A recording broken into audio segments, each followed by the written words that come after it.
ఇక వాళ్ళు బ్రతకరు, జీవిస్తారు. చెప్తాను చూడండి. సాధు సుందర్ సింగ్ గారు, భక్త సింగ్ గారు, ఓరల్ రాబర్ట్ గారు, బిల్లీ గ్రాహం గారు, పాల్ యాంగిచో గారు, వీళ్ళందరూ కూడా నదిలో ఈదుతూ ఉన్నారు. పరిశుద్ధాత్మ నదిలో. వీరికి వేరే పనులు ఉండవు, దేవుడి పనే. ఇక రెండో ప్రపంచం లేదు వాళ్ళకి. వీళ్ళు ఈదలేనంత పరిశుద్ధాత్మ నదిలోని ఉన్నారు. ప్రియ కుమారుడా, ప్రియ విశ్వాసి, ఎదోము నుండి రక్తవర్ణ శోభిత వస్త్రములు ధరించుకొని ఎదోము నుండి బొస్రాగుండా వచ్చేచున్న ఇతడెవరు? బొస్రాగుండి వస్తూ ఉన్నాడు. ఆయన నడుస్తూ ఉన్నాడు, ఆయన అడుగు పెట్టబోతూ ఉన్నాడు.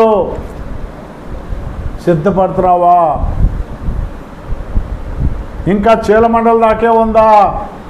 మనకు అంతవరకే. మనకు జబ్బు వచ్చినప్పుడు, మనకు అవసరం వచ్చినప్పుడు దేవుడిని వాడుకుందాము. సర్వలోకమునకు వెళ్ళి నా సువార్తను ప్రకటించి సర్వ సృష్టికి నా శిష్యులుగా చెయ్యండి అని దేవుడు చెప్తే, నా కూతురు పెళ్ళయింది, నాకు అల్లుడికి ఉద్యోగం వచ్చింది, నా అల్లుడు నా కొడుకు ఫారెన్లో ఉన్నారు, నేను అవసరం వచ్చినప్పుడు ప్రార్థన చేస్తున్నాను కదా. దేవుడు ఏం చెప్పాడు? సర్వలోకమునకు వెళ్ళి, సర్వ సృష్టికి వెళ్ళి, మీరు సర్వలోకమునకు వెళ్ళి, మీరు సర్వలోకమునకు వెళ్ళి సర్వ సృష్టికి సువార్తను ప్రకటించుడి, సర్వ సృష్టికి సువార్తను ప్రకటించుడి. నువ్వు నిజమైన డిసైపుల్ అయితే, నువ్వు నిజమైన శిష్యుడివి, శిష్యురాలు అయితే, నువ్వు మేళ్ళు పొందావు, నువ్వు దేవుడి దగ్గర అనేక మేళ్ళు పొంది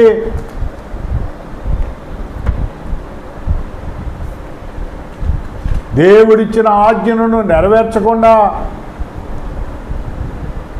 దేవుడి దగ్గర మేళ్ళు పొందటమే తప్పించి దేవుడు చెప్పింది చెయ్యట్లా. ఇంకా నువ్వు చీలమండలి లోతులో ఉన్నావేమో, ఆ పరిశుద్ధాత్ముడు నిన్ను చీలమండలితోనే వదిలేశాడేమో. పరీక్షించుకో ప్రియ బిడ్డ, ప్రియ దేవుని బిడ్డ, ప్రియ విశ్వాసి. మోకాల్లో తంత విశ్వాసంతో ఉన్నావేమో, దిశమల లోతులో ఉన్నావేమో. ఏదలేనంత